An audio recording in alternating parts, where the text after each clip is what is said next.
Hello everybody, this is JT Productions and welcome back to another preview and prediction video. Today I'll be doing the Miami Hurricanes.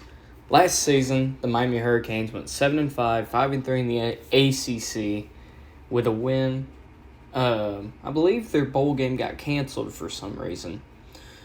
Anyways, their losses came against Alabama in Mercedes-Benz Stadium in Atlanta, Michigan State at home, against Virginia at home by 2 points, at North Carolina in a shootout, and then at Florida State.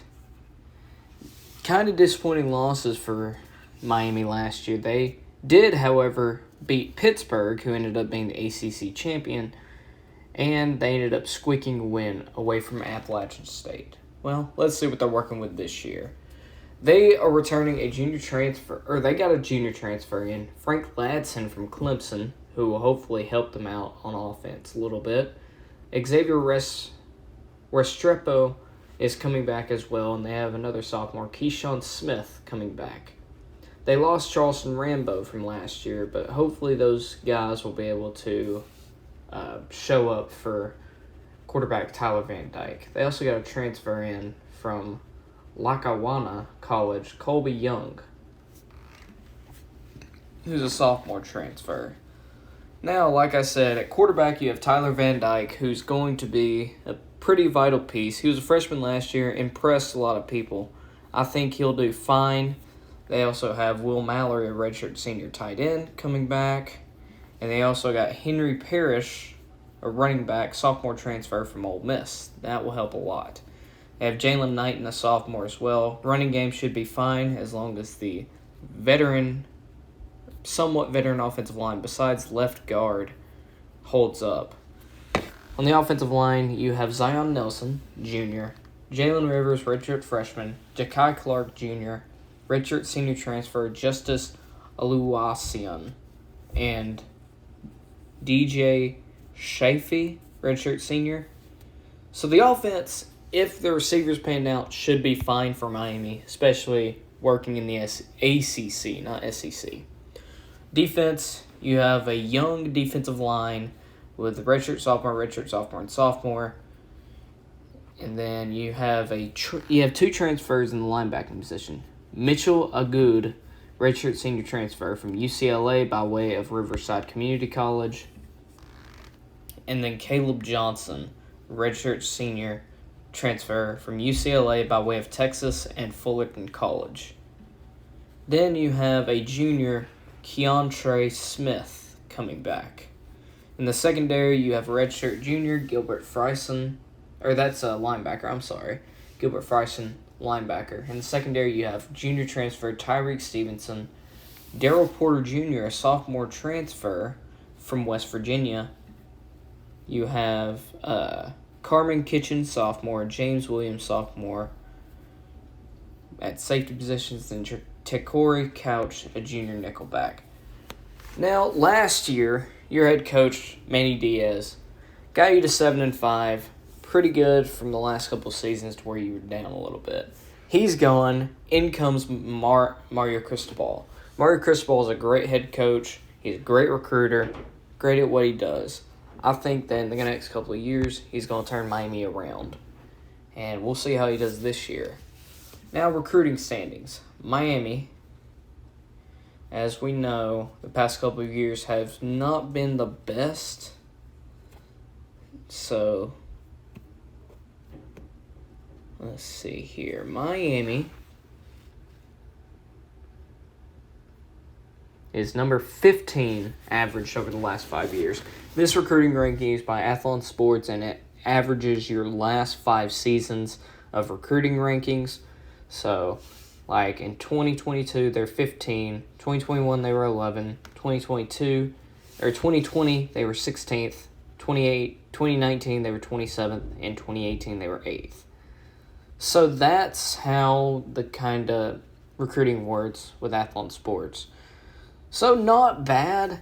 The only time that they were in less than the teens was after, I believe, first year of Manny Diaz after Mark Richt had retired. So, I mean, pretty good for the ACC. it looks like besides Clemson, they are I guess you'd say Notre Dame as well if you want to qualify them in the ACC. I personally don't, but they are the second best recruiter in the ACC of the past 5 years. So, now, how are they going to do this year? And how can they win their division? Can they make it to the ACC championship? Well, let's see. Week 1, you start off at home against Bethune-Cookman. This will be a tune-up game. This game and Southern Miss will be a tune-up game. You'll be fine. You'll start the season 2-0.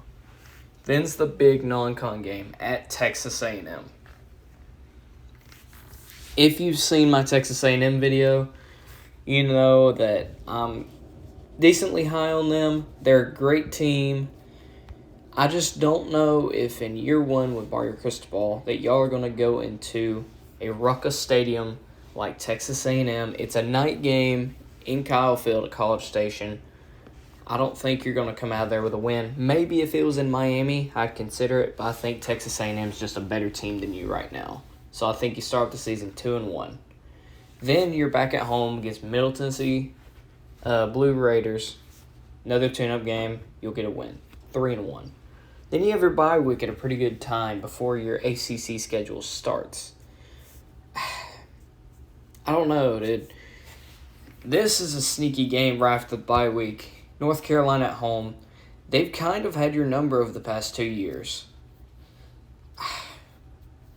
It's hard to say that they wouldn't in Cristobal's first year. However, you're better than them on paper. I'll give you that.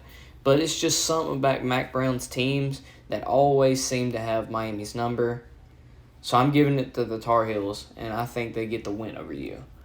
I think that you start the season 3-2 after week 6, going into the game at Virginia Tech.